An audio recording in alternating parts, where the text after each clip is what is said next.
अस्सलाम वालेकुम 7 न्यूज़ से मैं हूं आपकी मेज़बान अरूज मलिक। आप देख रहे हैं प्रोग्राम पाकिस्तान के साथ। यकीनन आप सब खैरियत से होंगे व्यूअर्स। आज हमारे साथ मौजूद हैं डॉक्टर फतिहा अशरफ जो कि साइकियाट्रिस्ट हैं। उनसे हम जानने की कोशिश करेंगे कि आखिर डिप्रेशन होता क्यों है।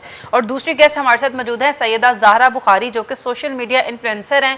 उनसे बात करेंगे और जानने की कोशिश करेंगे कि जो टिकटॉक स्टार्स हैं जिसमें डक्की भाई है, रजब भट्ट है या काशिफ ज़मीर का जो केस चल रहा है उसकी हकीकत क्या है, वो इनको क्या फोर्स ही कर रही है। मूड स्विंग्स होते हैं, फास्ट फूड जो खाते हैं, इसके अलावा जो कोल्ड ड्रिंक्स पीते हैं, उससे क्या होता है आपके मूड स्विंग्स होते हैं और आपका डिप्रेशन जो है वो मजीद बढ़ता है। अच्छा, बिल्कुल ठीक है। फास्ट फूड नहीं खाना और आपने कोल्ड ड्रिंक नहीं पीना है, जंक फूड्स वगैरह, जंक फूड, वरना ये तो नहीं होता कोई नमक वगैरह चीजें भी खाने से जो है वो डिपेंड करता है पेशेंट की हिस्ट्री पे, उसकी एज क्या है, उसका वेट कितना है और उसका जो है वो किस किस्म का जो है वो मेंटल ट्रॉमा है। डिप्रेशन बेसिकली माजी के रिलेटेड होता है कि माजी का कोई ऐसा वाकया हुआ है जिसमें से पेशेंट निकल ही नहीं पा रहा, वो हर वक्त जो है वो अपनी माजी की सोचों में ही गुम रहता है। लेकिन अगर माजी की बात की जाए, लेकिन लोगों को अब करंट सिचुएशन में भी बहुत ज्यादा डिप्रेस हो जाते हैं या अपना फ्यूचर को लेके भी बहुत ज्यादा अगर फ्यूचर को लेके हो रहे हैं तो वो एंजाइटी है कि मतलब हर वक्त छोटी छोटी बात पे परेशान हो जाना। यानी कि डिप्रेशन और एंजाइटी में ये फर्क है। डिप्रेशन जो है पास्ट से रिलेटेड है, फ्यूचर जो है वो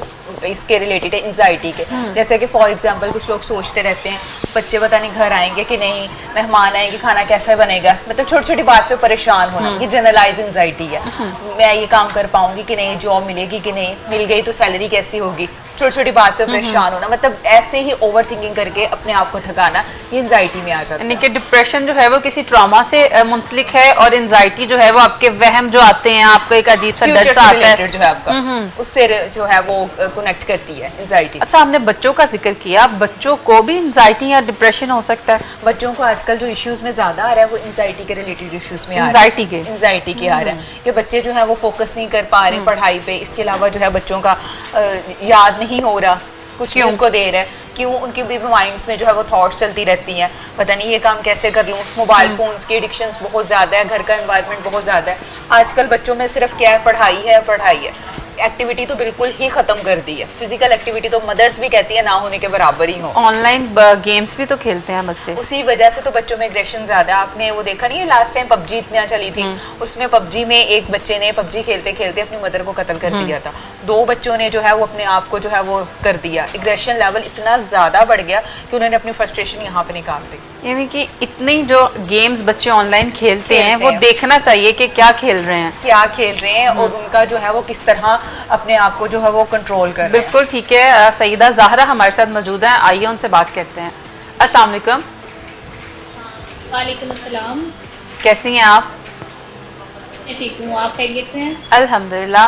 अच्छा बताइएगा कि सोशल मीडिया की जो पर्सनालिटीज़ हैं जिसमें डक्की भाई है जो रिसेंटली वहाँ से उन्हें रिलीफ मिला है, और क्या कहना चाहेंगी कि 2026 उनके लिए कैसा आप देख रही हैं? क्या वो दोबारा उसी बूम पे जाएंगे? जी बिल्कुल, मैं तो ये समझती हूँ कि 2026 जो है अपनी गलतियों से सीखने का टाइम है, क्योंकि हमने देखा कि FIA का एक बनाया गया इदारा जैसे NCCI का नाम दिया गया है, उन्हीं के कुछ अफसरान जिनको कॉन्ट्रैक्ट बेस पे रखा गया था बगैर किसी ट्रेनिंग के, और ऐसे अफसरान ने माजी में भी बहुत से ऐसी गलतियाँ की जिस तरह के उन्होंने डक्की भाई क्योंकि प्रोमिनेंट पर्सनालिटी थे तो उनकी करप्शन जो है वो बेनकाब करने के लिए इसमें आसानी हो गई और ये एक मीडिया हाईलाइट बन गई।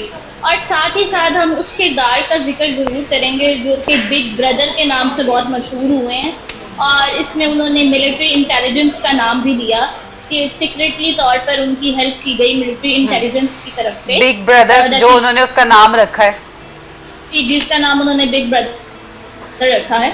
और अब देखना ये है कि आर्मी के इदारों और मिलिट्री इदारों के ऊपर अवाम का एतमाद मज़ीद बढ़ गया है डक्की भाई वाले केस के बाद खास तौर पे। तो आपको क्या लगता है कि डक्की भाई मासूम थे या करप्शन कर रहे थे या उनके साथ ज्यादती हुई है? देखिए, मैं तो ये समझती हूँ कि अगर बाइनेंस ऐप अगर इलीगल ऐप थी तो फिर PSL के अंदर उसकी ब्रांडिंग क्यों की गई? हमारे कौमी खिलाड़ियों के सीनों के ऊपर जो है उसका लोगो क्यों लगाया गया उस शर्ट पे? बाइनेंस ऐप अगर वो पाकिस्तान में इलीगल थी, FIA का उसके अगेंस्ट जो है वो जो है ना कोई केसेस थे, तो उसको क्यों इस्तेमाल किया गया? तो सबसे पहला केस तो फिर PCB के अगेंस्ट बनता है। सबसे पहले केसेस में तो फिर हमारे कौमी खिलाड़ियों को भी शामिल तफ्तीश करना चाहिए। तो फिर एक डक्की भाई क्यों?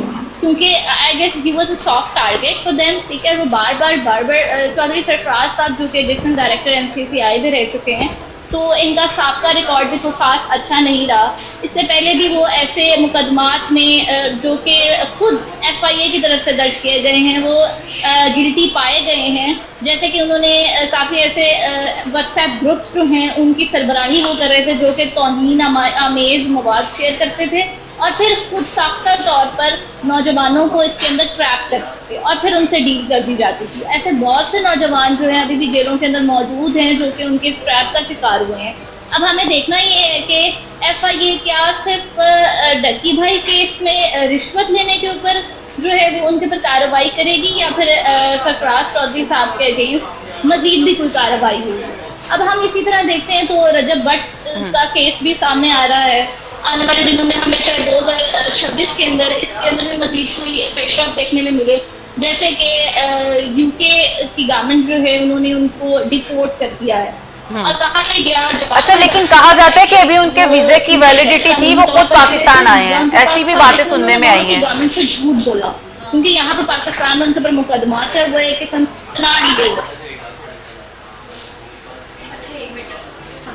नहीं, हमारे वजीर दाखिला मोहसिन नकवी साहब जब वहाँ पे गए, ब्रिटिश गवर्नमेंट के साथ गए थे, उन्होंने बताया कि हमारे जो लोग इन केसेस में मसलूब हैं उनकी पूरी एक लिस्ट प्रोवाइड की गई है गवर्नमेंट को, और तो वेरी नेक्स्ट डे रजब भट्ट को जो है वो डिपोर्ट कर दिया जाता है। तो रजब भट्ट भी क्योंकि having a huge fan following on YouTube, तो मेरा ख्याल है कि अब अगला घेरा जो तंग होगा वो। अच्छा, अगर वापस डक्की भाई की बात की जाए तो उनके मुताबिक उनके जो अकाउंट्स हैं वो खाली हो चुके हैं, तो आपको लगता है कि वो दोबारा उतना अर्न कर पाएंगे, उतने बूम पे वापस जाएंगे?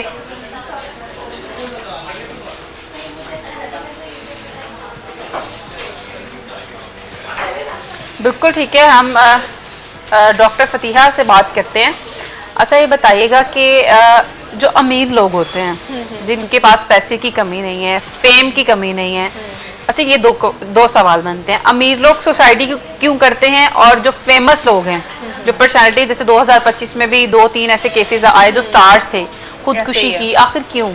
सीएसएस ऑफिसर थे, उन्होंने की। अब सीएसएस ऑफिसर के बारे में अगर सुना जाए तो हर पर्सन की यही ख्वाहिश होती है कि वो भी सीएसएस ऑफिसर बने।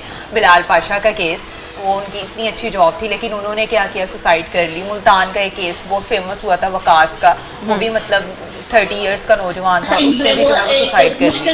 इसीलिए जितने भी ये फेमस लोग होते हैं, और इसकी बड़ी बात यही है कि इंसान जितना ज़्यादा मतलब हार्ड वर्किंग होता है ना, उतना ही उसका माइंड जो है वो सेंसिटिव हो जाता है। क्यों? उसमें क्योंकि जितना ज़्यादा आप क्रिएटिव माइंड चले जाते हैं ना, उतना ज़्यादा आप सेंसिटिव होते हैं, चीज़ों को ज़्यादा देखते हैं, ज़्यादा अपने अंदर परखते हैं। और ये जो अमीर लोग होते हैं, इनका ये होता है कि हमारा लाइफस्टाइल जो है उसी से आगे, मतलब आगे से आगे बढ़े। अपने लाइफस्टाइल को, अपने स्टैंडर्ड्स को मेंटेन करने के लिए भी इनकी पर्सनालिटी में इस तरह के मतलब कॉन्फ्लिक्ट्स आ जाते हैं। एक है ही अमीर इंसान जिसे मसला ही कोई नहीं है, पैसे से तो आप कुछ भी खरीद सकते हैं ना, तो लाइफस्टाइल फिर क्या मैटर करता है, तो वो क्यों करते हैं? पैसे से कैसे सब कुछ खरीद सकते हैं? एक सुकून है जो कभी भी आप पैसे से नहीं खरीद सकते। अब जितने भी क्लिनिक में पेशेंट्स आते हैं, उसमें कोई भी जो है ना वो गरीब नहीं है, सब अच्छा। एक से एक अमीर बंदे ही आते हैं, और उनके पास क्या नहीं है, ज़हनी सुकून नहीं है, नींद नहीं आती। तो क्या गरीब इंसान नफ्सियाती मर्ज का शिकार नहीं होता? होते हैं, उनके भी शिज़ोफ्रीनिया के होते हैं, लेकिन डिप्रेशन, एंजाइटी के जितने भी केसेस हैं वो रिच पीपल्स में ज़्यादा होते हैं। अब जितने भी, अगर मैं डेली बेस पे बात करूँ ना केसेस की, उसमें जितने भी लोग आते हैं हमीद लतीफ़ में, इकरा में, उसमें ज़्यादातर जो केसेस है वो अमीर के ही आते हैं, कि रिच लोग हैं, उनके पास फैक्ट्रीज हैं, लेकिन क्या है, ज़हनी सुकून है, बस समझ नहीं आती, कारोबार भी है, सब कुछ भी है, किसी की औलाद नहीं अच्छी, किसी को बिजनेस की टेंशन है, कहीं ना कहीं किसी ना पर्सन को ना कोई टेंशन होती है, जिसकी वजह से क्या है, उनकी जो है वो लाइफ डिस्टर्ब है, उनकी पर्सनल लाइफ भी, उनकी प्रोफेशनल लाइफ भी। अच्छा, कहा जाता है कि माहिर नफ्सियात जो है वो खुद एक नफ्सियाती मरीज होता है, तो इसमें कोई हकीकत है? बिल्कुल ऐसे तो कोई हकीकत नहीं है, ये सिर्फ मिथ्स हैं, जैसे लोगों की बातें हैं कि साइकोलॉजिस्ट के पास जाना भी नहीं चाहिए, लोग आपको पागल का टैग लगा देते हैं। अच्छा, सईदा ज़हरा हमारे साथ लाइन पे मौजूद है, हम यहीं से डॉक्टर फतीहा से बात जो है कंटिन्यू करेंगे, लेकिन अच्छा ज़हरा बताइएगा कि डक्की भाई जो, जिनका एक वीडियो जो है पिछले दिनों में वायरल हुई, जो उन्होंने अपनी सारी हिस्ट्री बताई, सारी स्टोरी सुनाई कि उनके साथ इतना बुरा सलूक हुआ, अकाउंट्स जो हैं वो उनके सारे खाली हो चुके हैं, तो आपको लगता है कि वो दोबारा उसी बूम पे जाएंगे या उतना अर्न कर पाएंगे? नहीं, मुझे ऐसा बिल्कुल नहीं लगता, क्योंकि वैसे तो यहाँ पे सज़ा और जज़ा का निज़ाम जो है वो है, मौजूद तो है, लेकिन उसमें डिले ज़रूर है। लेकिन ये है कि जिस तरह हमने अकाउंटेबिलिटी देखी अभी हमारे मिलिट्री इदारों के अंदर, ख़ास तौर पे मेजर जनरल रिजवान को जो फांसी देने का फैसला था, इसके अलावा अभी हमने देखा कि साबिक DGISI जो थे उनको, उनके खिलाफ भी कार्रवाई शुरू कर दी गई है। और अगर साबिक ISI जो कि दुनिया में दूसरी बड़ी इंटेलिजेंस एजेंसी है, तो अगर उसके सरबराह को सज़ा दी जा सकती है और सुनाई जा सकती है कि अगर वो जो है किसी इसमें गिल्टी पाए जाते हैं, तो मेरा ख्याल है पाकिस्तान में सज़ा और जज़ा का निज़ाम अब भी मौजूद है। लेकिन हाँ, उसमें डिले ज़रूर हो सकता है, क्योंकि हमारी अदालतें जो हैं उनसे इस इंसाफ में जो है ना वो ताख़ीर ज़रूर हो सकती है। अच्छा, रजब भट्ट की अब बात करते हैं। रजब भट्ट का क्या फ्यूचर देख रही है? क्या उनके साथ भी डक्की भाई वाला सलूक हो सकता है?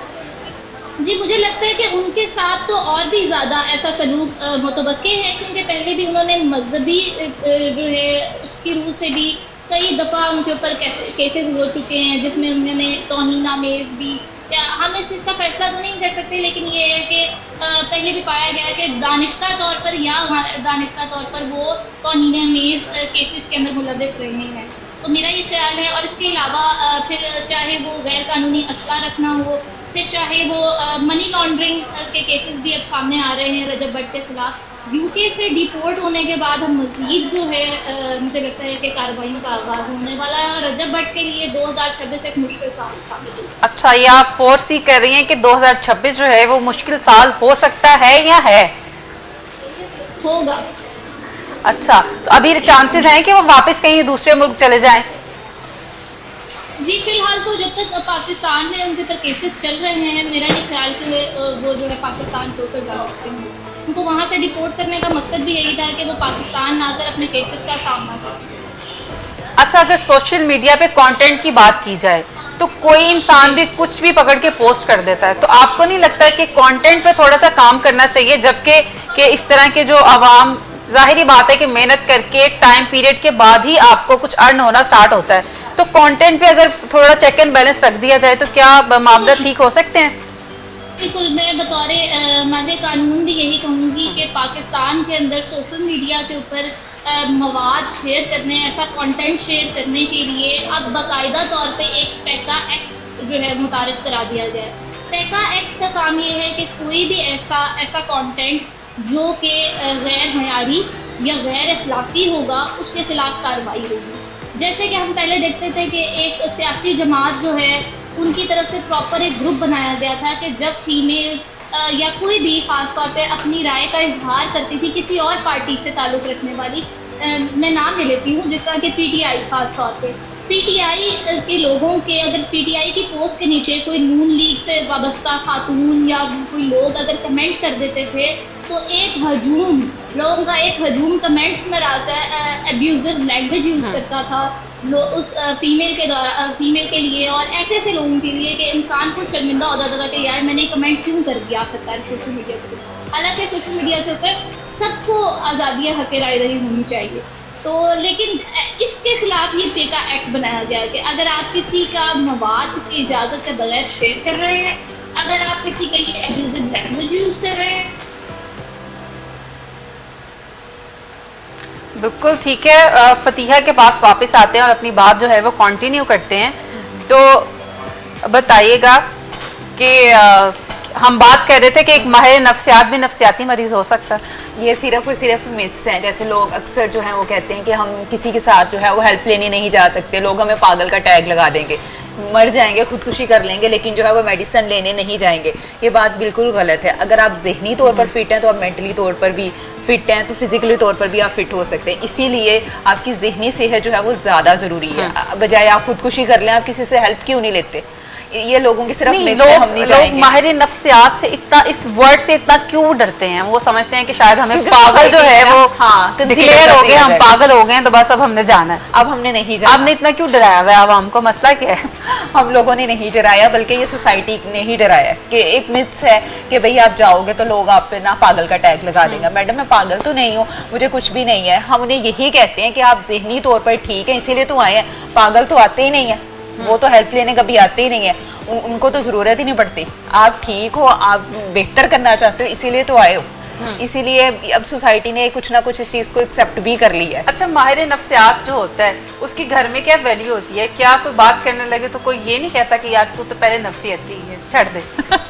नहीं, अब अवेयरनेस काफी ज्यादा आ गई है। अच्छा, लोग पहले होता करते था हैं, इस तरह? हाँ, जज तो नहीं करेंगे, तब उन्हें कहा जाता है नहीं नहीं आपको जज नहीं कर रहे, नॉन जजमेंटल है, इसीलिए तो आप मेरे पास आए पेशेंट में। मैडम नहीं, आप खुद डिप्रेशन में जाती हैं, आप खुद किसी नफ्सियाती मर्ज में मुब्तला होती हैं, इतने अगर पेशेंट आपके पास आते हैं काउंसलिंग करते करते, तो आपको फील होता है कि आपको भी किसी माहिर नफ्सियात की ज़रूरत है? अगर मैं इन केसेस की बात करूं तो हमने पेशेंट्स के मसले को सुनना है, समझना है, महसूस नहीं करना। महसूस मतलब मल्टीपल इस तरह के केसेस आते हैं, उनको महसूस नहीं किया जाता, उनका हल निकाला जाता है। लेकिन अगर वही केसेस मेरी फैमिली के हों, कभी खुदा ना खास्ता कभी मेरे भाई या किसी फैमिली मेम्बर्स के हों, तो मुझे फील होगा, तो शायद मैं उस केसेस में रोऊं भी। लेकिन इन केसेस को ऐसे ही डील किया जाता है जैसे डॉक्टर है वो मल्टीपल ऑपरेशंस करता है। यानी कि माहिर नफ्सियात एक संगदिल इंसान होता है, सख्त दिल रखता है। संग दिल तो नहीं अपनों के मसलों पे रोना भी आता है, लेकिन दूसरों को जो है वो हल करना है, उनको सॉल्व करना है, खुद महसूस नहीं करना, उनका हल ढूंढना है, ये चीज आ जाती अच्छा, है। क्या इंसान को रो लेना चाहिए किसी ऐसी सिचुएशन में फंस गया हो जहाँ पे कहीं बहुत ज्यादा उसका दिल बुरा हो रहा हो, या अपने आप पे कंट्रोल करना चाहिए? होता है ना, आंसू जो है वो खुद को कमजोर। रोना ही चाहते हो तो रोने की बेहतरीन जगह जो है वो जानिमाज है, जहाँ पे आपके आंसुओं का तमाशा नहीं बनता। अगर आपने कथारसिस ही करना है तो वहाँ पे करें, वो बेहतरीन और अच्छी जगह है जहाँ पे आपको जज नहीं किया जाए। लेकिन आपको रो लेना चाहिए। रो लें, रोने से इंसान कमजोर नहीं हो जाता? अल्लाह ताला के सामने रहें, खुदा ताला की ज़ात के सामने रोएं, वहाँ आपका कोई भी नहीं है, कोई आपको जज नहीं करेगा, बल्कि आपको सुना जाएगा, आपको बताया जाएगा कि आपने क्या करना है। ये बेहतरीन है। बिल्कुल ठीक है। अच्छा सैयदा ज़हरा, हमें बताइएगा कि फैमिली वीलॉगिंग के बारे में क्या कोई कानून मुतारिफ हो रहा है, क्योंकि हर बच्चा जो है फैमिली वीलॉग की तरफ जा रहा है?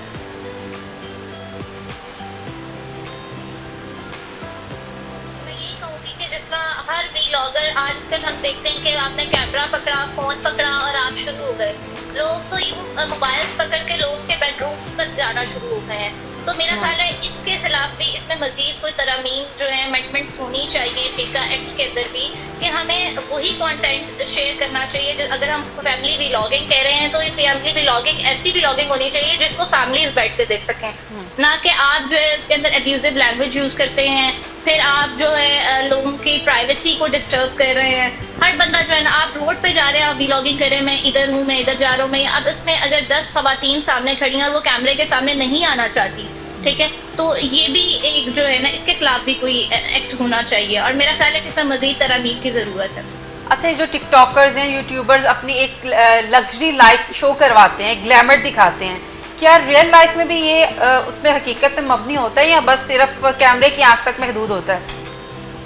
देखिए, हमने देखा है कि बहुत सी आजकल अभी रिसेंट वाकया ही देख लें कि ASP शेरबानो नकवी साहिबा का, वो एक पॉडकास्ट के दौरान जो है वो बैठी हुई हैं और एक इंटरव्यू दे रही हैं। इस दौरान उनको एक SHO की कॉल आती है और वो कहती हैं अच्छा वहाँ मर्डर हो गया है, मैं आ रही हूँ। वो उस पॉडकास्ट को छोड़ कर चली जाती हैं और 1 घंटे बाद आकर उस पॉडकास्ट को दोबारा रिजॉइन करती हैं। अब एक मैं सुबह से देख रही थी कि लोगों का एक जमे गफीर है सोशल मीडिया के ऊपर। कुछ ऐसे हैं जो कि जो है उनकी ऑनेस्टी को बहुत ज़्यादा अप्रिशिएट करें कि वो अपने प्रोफेशन के साथ बहुत ज़्यादा डेड ऑनेस्ट है, ASP शेरबानो नकवी साहिबा। लेकिन कई जगह मैंने ऐसे देखा है कि फीमेल्स को खास तौर पर डिमोरलाइज करने के लिए जो है कुछ लोग ऐसे भी कह रहे हैं कि जी उनका ये सिर्फ एक एक्ट था, publicity stunt you can say. तो ये लोगों के व्यूज लेने के लिए या अप्रिसिएशन लेने के लिए ये उनका एक पब्लिसिटी स्टंट था कि वो लाइव पॉडकास्ट छोड़कर गई और ये SHO की कॉल के ऊपर जो है ना उन्होंने फौरन रिस्पॉन्ड किया, वो एक मर्डर के केस को फॉलो अप करने चली गई।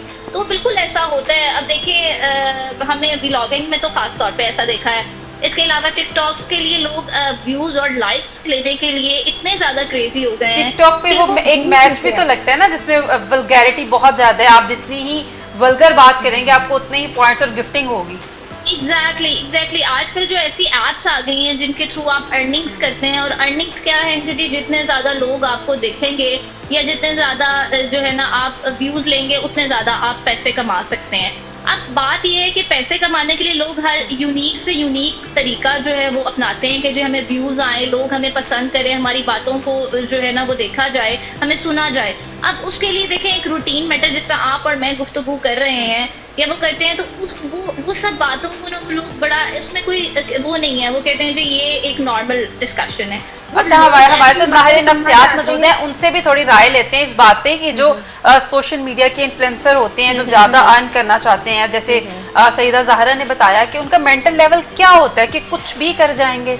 उनका मेंटल लेवल ये है कि कुछ भी कर जाएं, पैसा हो। और जो आम लोग हैं वो भी अपनी लाइफ को कहीं ना कहीं लोगों की लाइफ से कंपेयर करते हैं और डिप्रेशन में चले जाते हैं। उनका मकसद भी अब यही रह गया है कि पैसा हो, गलत तरीके से आए, सही तरीके से आए, हमें भी अपनी लाइफ में पैसा चाहिए। अगर वो इतना कमा सकते हैं तो हमें भी यही कमाना है। अब एक बच्चा आया कल क्लिनिक पे, उसकी मतलब BS का स्टूडेंट था, उसको यही था कि मैं क्यों पढ़ाई कर रहा हूँ, क्यों ना मैं भी एक इस तरह की क्रिंज किस्म की कोई वीडियो बनाऊं, वायरल हो और मेरे पास भी पैसा है। कि लोगों का माइंडसेट उन्होंने ये बना दिया। अच्छा, इस पे सईदा ज़हरा की हम लेते हैं राय कि जो बच्चों में एक ट्रेंड बन गया है कि पढ़ना नहीं है, पढ़ के क्या करना है, पैसे तो जो है वो सोशल मीडिया से आ जाएंगे, क्या कहना चाहेंगे आप? बिल्कुल ऐसे आजकल हमारे पास ऑनलाइन प्लेटफॉर्म्स इतने ज़्यादा मौजूद हैं कि जिसमें अक्सर बच्चे हम देखते हैं कि वो गेम्स खेलकर पैसा कमा रहे हैं। वो कहते हैं हमें पढ़ने की ज़रूरत ही नहीं है क्योंकि हम जो गेम्स हम खेल रहे हैं उससे हमें अर्निंग हो रही है। तो बिल्कुल ये रुझान तो है। वैसे हम एक डिजिटल दुनिया की तरफ तो ज़रूर जा रहे हैं, तरक्की करें, लेकिन इसके साथ साथ हम ये भूलते जा रहे हैं कि हमारी असल मोरालिटी क्या है। तो बिल्कुल जो है ना बच्चे गेम्स भी खेलें, बच्चे जो है वो पैसे भी कमाएं, ये तो अच्छी एक जो है ना वो, लेकिन देखें हर चीज़ के अगर मेरिट्स हैं तो डीमेरिट्स भी हैं। अच्छा, क्या आपको लगता है कि बच्चों की एज लिमिट जो है वो सेट होनी चाहिए सोशल मीडिया की एप्लीकेशन यूज करने के लिए? बिल्कुल बिल्कुल, जैसा यूट्यूब ने एक स्पेसिफिक एज लिमिट जो है वो रखती है कुछ बच्चों के लिए कि वो ये कंटेंट, और कंटेंट भी फिल्टर कर दिया है कि बच्चे जो हैं वो ये कंटेंट देख सकते हैं और ये कंटेंट नहीं देख सकते, उनको रिस्ट्रिक्ट कर दिया है। इसी तरह मैं समझती हूँ कि इन गेमिंग एप्स और खासतौर पे जिस तरह इन्होंने पहले जिक्र किया हमारी दूसरी गेस्ट थी कि PUBG जो है ना, PUBG स्पेसिफिकली मेरे पास तो इस तरह के मल्टीपल केसेस हैं, मैंने मल्टीपल केसेस ऐसे देखे हैं ये PUBG में खास तौर पे कि बच्चे गेमिंग के पीछे इतना ज़्यादा जो है क्रेजी हो चुके हैं कि वो देखते ही नहीं हैं कि हमारे पेरेंट्स हैं या हमारी कोई मॉरल वैल्यूज हैं या वो कुछ भी नहीं, वो कहते हैं बस PUBG होनी चाहिए और जो है ना मतलब people just spare us to play the PUBG games.